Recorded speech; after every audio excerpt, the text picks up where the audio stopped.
আসসালামু আলাইকুম সম্মানিত ভিউয়ার্স। আজকের ভিডিওতে আমরা মালিকানার ভিত্তিতে ব্যাংকের প্রকারভেদ নিয়ে আলোচনা করব।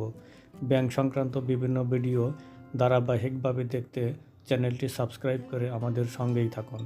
চলুন শুরু করি আজকের ভিডিও। বিশ্বায়নের এই যুগে জ্ঞান বিজ্ঞানের বিকাশের সাথে সাথে বিশ্বব্যাপী ব্যবসা বাণিজ্যের ব্যাপক প্রসার ঘটেছে।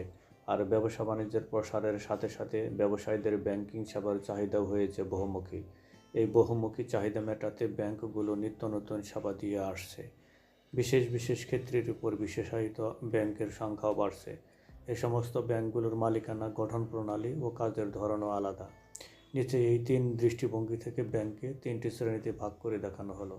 আমরা এই ভিডিওতে মালিকানার ভিত্তিতে ব্যাংকের শ্রেণী বিভাগ দেখাবো এবং পরবর্তী দুইটি ভিডিওতে অন্য দুটি দৃষ্টিভঙ্গি থেকে ব্যাংকের শ্রেণী বিভাগ দেখাবো।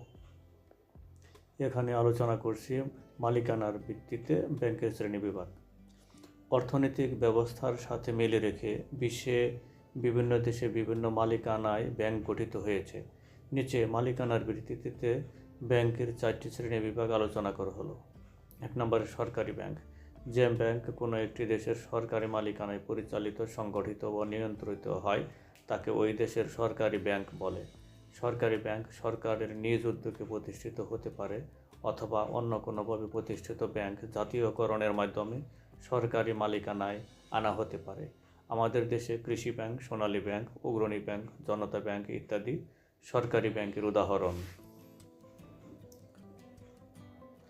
2 নম্বরে বেসরকারি ব্যাংক।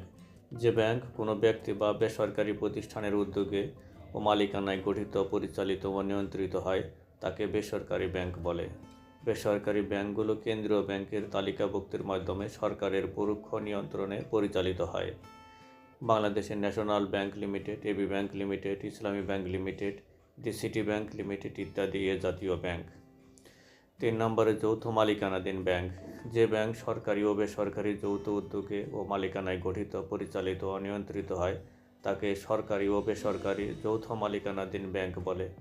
সাধারণত এ সকল ব্যাংকের মোট শেয়ারের ন্যূনতম শতকরা 51% শেয়ার সরকারি মালিকানায় থাকে, যার কারণে ব্যাংক পরিচালনায় সরকারের নিয়ন্ত্রণ বেশি থাকে। মার্কিন যুক্তরাষ্ট্রের কেন্দ্রীয় ব্যাংক, ফেডারেল রিজার্ভ সিস্টেম এমন ব্যাংকের উদাহরণ। 4 নম্বরে স্বায়ত্তশাসিত ব্যাংক। যে ব্যাংক সরকারের বিশেষ আইন বলে ও সংবিধানের বিশেষ অধ্যাদেশের মাধ্যমে গঠিত হয় এবং স্বাধীনভাবে সরকারের প্রত্যক্ষ হস্তক্ষেপ ছাড়াই নিয়ন্ত্রিত হয় তাকে স্বায়ত্তশাসিত ব্যাংক বলে। আমাদের দেশে বাংলাদেশ ব্যাংক, বাংলাদেশ শিল্প ব্যাংক, রাজশাহী কৃষি উন্নয়ন ব্যাংক ইত্যাদি স্বায়ত্তশাসিত ব্যাংক। এই ছিল মালিকানার ভিত্তিতে ব্যাংকের শ্রেণী বিভাগের আলোচনা। পরবর্তী ভিডিওগুলি দেখার জন্য চ্যানেলটি সাবস্ক্রাইব করে সাথে থাকার জন্য অনুরোধ রইল। সবাইকে ধন্যবাদ। আল্লাহ হাফেজ।